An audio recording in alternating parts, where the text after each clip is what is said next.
Welcome to Inner Compass. I'm Karen Saupe. Wikipedia. Wired magazine says it represents a belief in the supremacy of reason and the goodness of others. From the respectful clash of opposing viewpoints and the combined wisdom of the many, something resembling the truth will emerge, most of the time. Today we'll be talking with Wikipedia's founder about the project and how it meets its ideals. Join us on Inner Compass. From the campus of Calvin College, this is Inner Compass, exploring how people use faith and ethics to guide them through critical issues of today.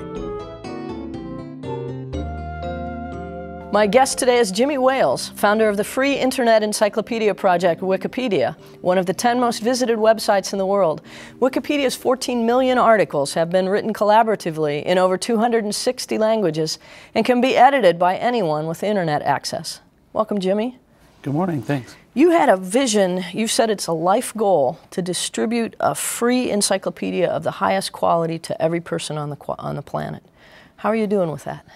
Well, we're doing pretty well, but I always say we're doing pretty well if you speak English, German, French, Spanish, or any of a number of the European languages. We're really big in Chinese and Japanese. But beyond that, as we move around the world, a lot of the Wikipedia projects are smaller than we would like for them to be. So, for example, Hindi Wikipedia, 280 million people are speaking Hindi. We have just over 50,000 articles in Hindi, so we've got a long way to go there. In a lot of the African languages, we have almost nothing. We have Wolof, for example, a language with some 60 million speakers and just over 1,000 articles, so they're really just getting starting, you know. So the growth is uneven around the world, and that's something that we're really focused on for the future.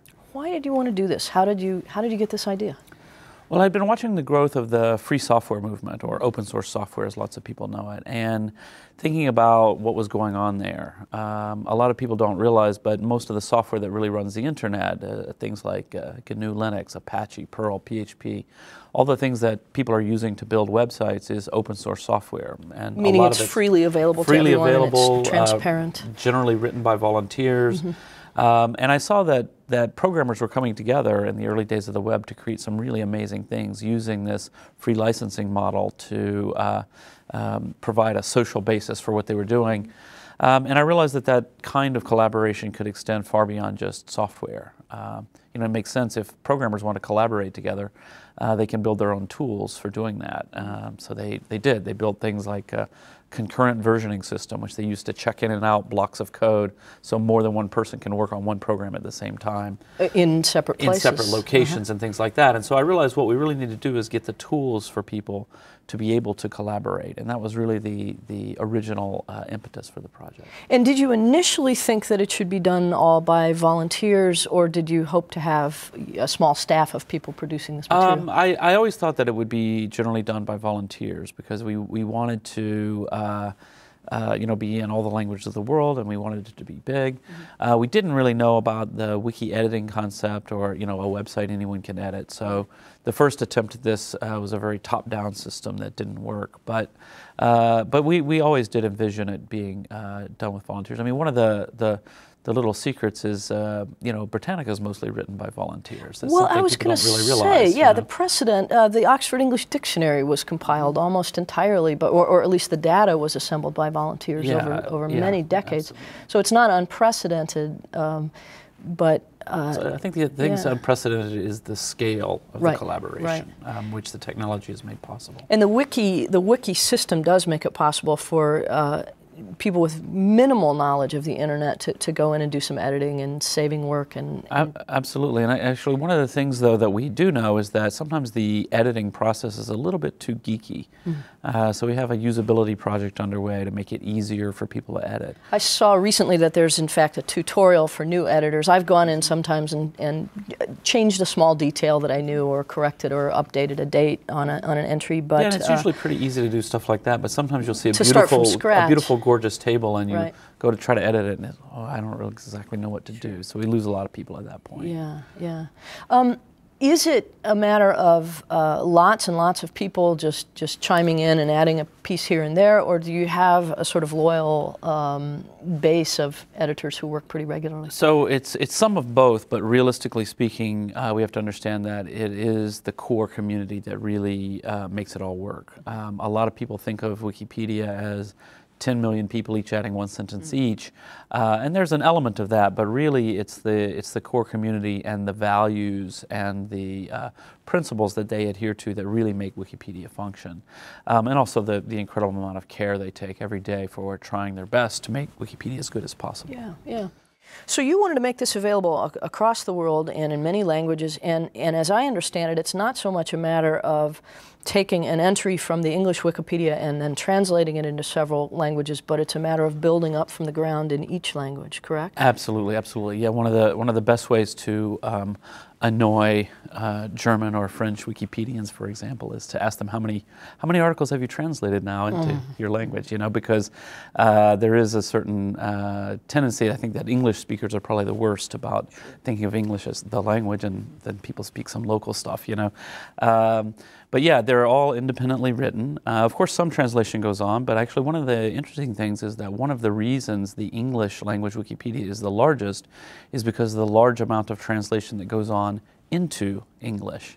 Interesting. A lot of people are writing things, local things, in their local language, and then as a courtesy to the rest of the world, they'll put it into English, and then from there it can be translated and flow into other languages. So the generosity is not going in the direction that some English people would think. So literacy is the first block. I mean, there are languages in which there's a low rate of literacy. Have you thought about, I don't know, audio files or? Yeah, it's difficult because you know what goes along with a lack of literacy is often a lack of knowledge of encyclopedic type topics and things like this, and so it is difficult. I think that we are interested in some audio type functionality for the consumption of Wikipedia in certain environments. That can be a decent thing to do. But I'm more or less all about the text. It'd be very hard to edit audio files. It'd be very hard to edit audio files, and even actually, I mean, one of the things we know as we're moving into the developing world is that for the next billion people who come online, the majority of them are going to come online via a mobile device. So then if there is a Wikipedia in your language, you can probably read it well enough. So it's probably actually, on your phone? Right, exactly. You know, on your phone. Although, you know, the rate of mobile penetration around the world is really getting to be quite high, but most of the people who are on mobile, they have SMS, they can make a phone call, but they don't have iPhones, you know, the iPhone type of so they super can fancy phone smartphone. call and send a text message, but they can't necessarily access the internet yet. Right. Okay. But that's going to come very, very quickly, and I think that's going to be a pretty revolutionary situation when very poor people begin to have access to an iPhone type device where they can actually read the news and read Wikipedia and things like that. The problem is, of course, we don't expect people to be able to contribute very much from a handheld device of any kind, just because of the form factors. You know, you don't want to edit Wikipedia from your BlackBerry. It's going to be a nightmare. You know. And I have been surprised. I mean, to me, I would think that iPhone sort of things would be the last thing to reach a developing country, and yet they almost seem to be leapfrogging into that, that they'll have cell phones before they have landlines. Absolutely, yeah. In a lot of places, they're just skipping the whole landline development because it doesn't really make sense. I mean, I don't have a landline anymore, and I don't know exactly why I would get one, but... And yeah, and it turns out that mobile is the technology that is proving to be incredibly useful to people all over. From very simple thing. I mean, you know, if you don't have a car, and a big part of your life is maybe walking or taking a bus or some dreadful, you know, means of transportation, you're going to waste half your day going somewhere. Yeah. It sort of makes sense to call or text ahead and make sure they've got what you want, so you don't waste a half a day. You know, and there's just a lot of things like that. So that's what they need. Different countries and different cultures are going to want different kinds of knowledge. And I mean, the idea, the word encyclopedia, I never thought about this, but I just looked it up. It means a well-rounded education. And so if the idea of an encyclopedia really is to provide everything you could want, then won't there have to be sort of cross-cultural contributions? That is, if I'm in one country and I need to learn about another country, right. I'm not going to be able to write that entry. Right, so there are a lot of different aspects of this. One of the reasons that I am excited about the global nature of Wikipedia and the fact that things can be, because of our free licensing model, can be translated or transmitted from one language to another, is that there is this possibility of cross-cultural communication, which is can be very interesting. Generally, you know, people have very human and very sort of normal information needs. It's not, I'm not really a radical relativist or anything. On the other hand, of course, it makes sense that if you are living in Senegal, you're far more interested in the history of the local government than you are, you know, sitting in Senegal. You're probably not that interested in Indiana. In Indiana, right? Exactly. And so we do know that the different language Wikipedias are stronger or weaker in various areas. Some of that is a cause for some concern or opportunity for transmitting knowledge. And other parts of it, I think it's just, well, it doesn't bother me much if, you know, if in Bangalore they're not really interested in the mayor of Des Moines, you know. And if they are, there's translation software available. Right, so yeah. I would say 2 or 3 years ago there was a sort of tipping point in terms of mass and quality and reliability of what's in Wikipedia. And I think we, as an academic community, began to learn to trust it as a source, maybe because corrections come so quickly, maybe because we were using it ourselves. And, but I know, I mean, this fall when the head librarian met with my students, he said, your teacher might not like this, but of course you're going to start with Wikipedia. And I said, no, I do like that. I talked with a young friend the other day who has a math textbook at his college that cites Wikipedia. So you've fairly recently, I think, come into the realm of real credibility, and that must feel good. Well, it does feel good, although we, by our nature, tend to be very cautious and conservative about Wikipedia, mostly because we know how bad it can be at times, you know. So I think what we do say, you know, you're absolutely right. There has been a shift. I mean, it used to be. I was several years ago. I was on a radio program with a college professor, and she said, "I tell the kids in my class to never even look at Wikipedia." Oh, well. And I said, "You can also tell them not to listen to rock and roll music, but they will, right? That's not a realistic approach. The realistic approach is to say, hey, look, there's this thing called Wikipedia, and you all know it. You're using it every day. It's really amazing. It can be a really great thing. But let's step back for a second and let's think about what are the strengths, what are the weaknesses, how do we use Wikipedia? You know, when the Wikipedians put on the page, you know, the neutrality of this article has been disputed. Yes. They probably mean it, right? Yes. And it's really actually a very interesting point for you to realize, hey, this section is contentious and there's something going on here. And you go to the discussion page and you see, what are they quibbling about? What is the alleged lack of neutrality? And I'm going to back up there. First of all, you do have a principle of neutrality, not objectivity, because you recognize that humans can't be entirely objective, but neutrality, which is to say that the information will be balanced. And then you also have a discussion page for each entry where people can talk about the edits they're making or the edits they think are needed. One of the things that has come out of this information revolution is that people are exposed to a much wider range of information, of a wider range of quality.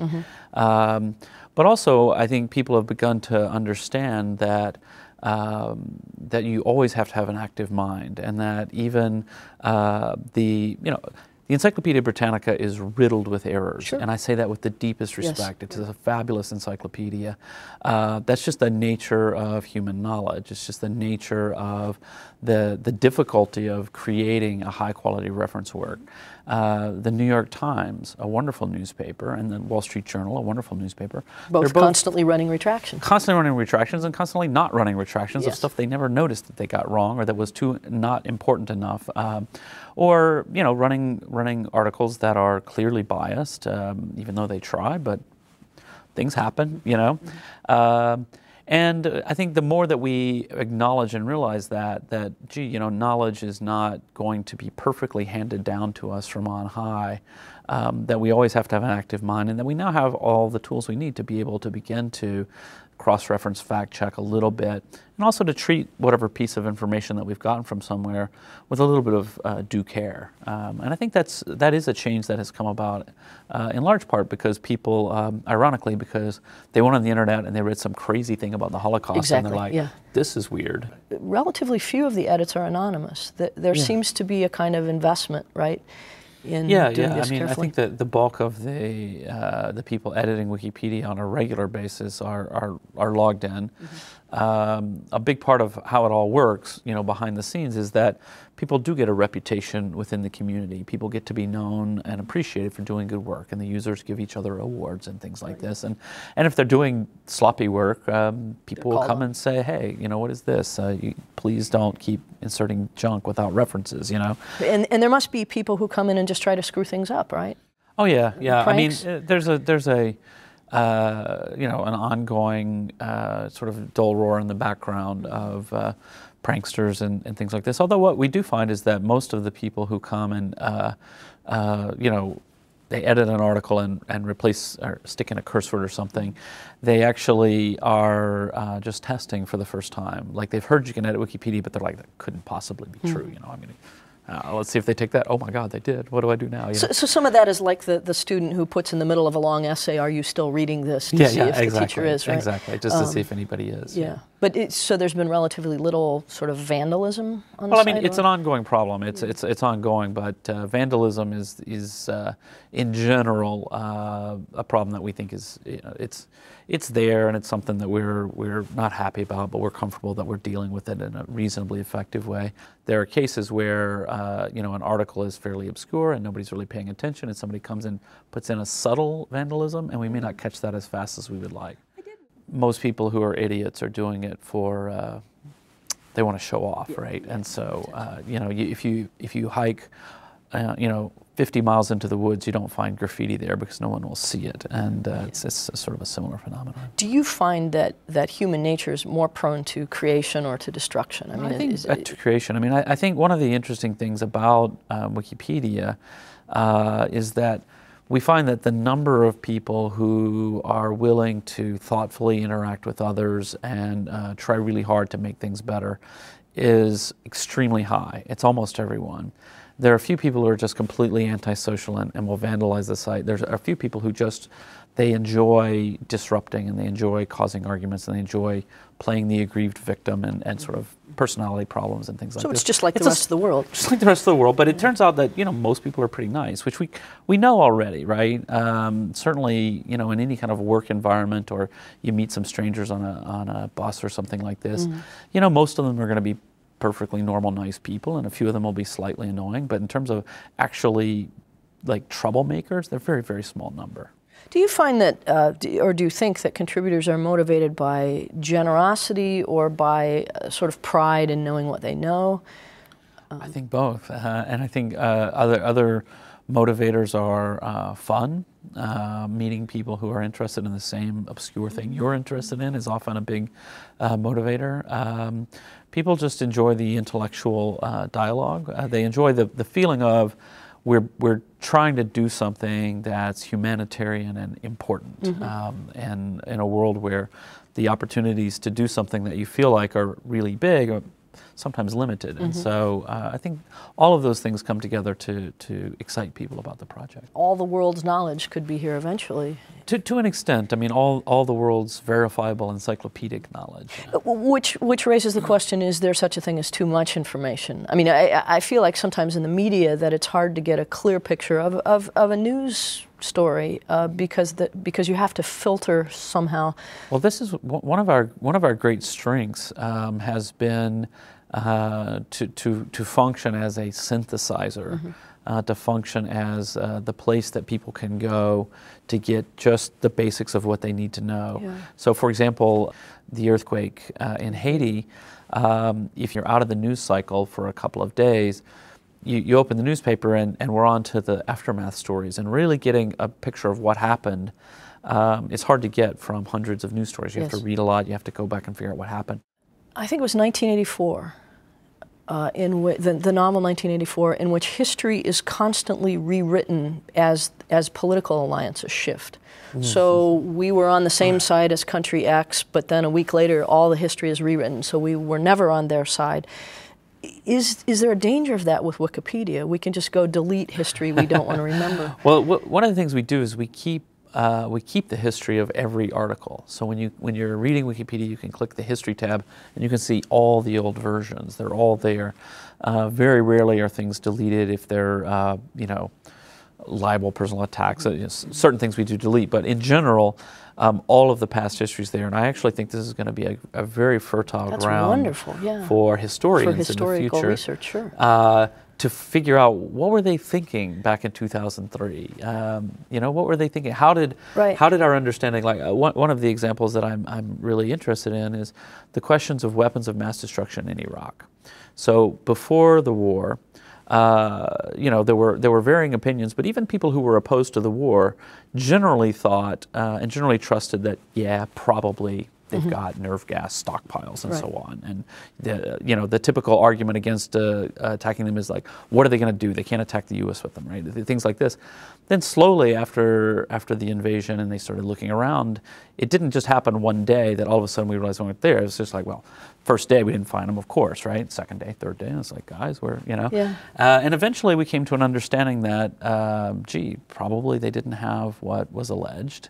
And so how did the public understanding of that, when did it shift, and what are the key leverage points where people decided that? And so I think that's the kind of thing that people could research in the history. I think it's fascinating. There are people who say Wikipedia is a fad or a phase and it's dying out. It doesn't look like that to me, but and you have to be optimistic, but be realistic. Well, so realistically speaking, a lot of people might have seen there was a Wall Street Journal story that reported on academic research saying we had lost 49,000 editors. Completely false, and the research group that published the study has retracted part of it, and it was just an error. And so, unfortunately, the retractions never quite get the headlines that the initial story does. But the truth is, the number of editors has been stable for a couple of years, and we are having really interesting discussions about, is this a problem? Is this fine? I mean, at some point when you're the 5th most popular website on the internet, you don't expect to keep doubling every 6 months, Right, yeah. On the other hand, we do look out at some of the other languages. So if we look at Russian, for example, the Russian community is skyrocketing, and they're doing really, really well. The curve that they're following looks very much like English Wikipedia did a few years ago. So I say on that one, looks great. When I look at the Arabic community, though, it's a very healthy, very strong, small community, but they're not growing. And they have a very small Wikipedia. And so that, for me, is a cause for concern, because with 200 active editors, you can create a certain amount of entries all the time. Yeah. But to really get to 1 million articles, you've got to grow the community. And so we're thinking about, okay, what are the causes and how do we help? Yeah, is there a philosophical difference? In America, it makes perfect sense. We're a democratic nation. We value freedom. We value the opportunity for each person to contribute. If you're in a country where that's not part of the vision of your daily life, do you assume that encyclopedias are written by the expert or the king or something? Wikipedia is the 10th most popular website in Japan, where we're huge. It's also the 10th most popular website in Iran. So there's something very universal about an encyclopedia. And there are lots and lots of people. One of the things I say is that there is a certain geek culture which transcends national culture. Yes. And every language of the world has a pretty good section on Star Trek, for example. The geeks love that stuff, So, so I do think that there are some universal ideas. When I look at areas where Wikipedia is small relative, per capita, and try to understand the reasons for it, it jumps out at you very quickly. It's pretty obvious. It has to do with access to computers, access to the internet, literacy rates. Has to do in some cases with censorship. Do you have many issues with censorship? Well, we were completely blocked in China for 3 years, and now we're accessible in China. And are they censoring what can be posted? They are quite a lot, I would imagine.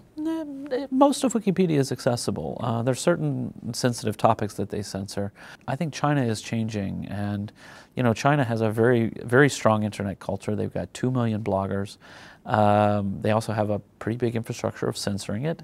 But as with, you know, they understand very much that they're not able to control the flow of information. But what they are able to do is have a chilling effect on the conversations. But, you know, you get 2 million bloggers writing, and they begin to realize that, gee, actually, you know, we can do a good job of pointing out problems and difficulties with government policy, and that that's actually a human right. What else is on your plate right now? What new projects are you working on?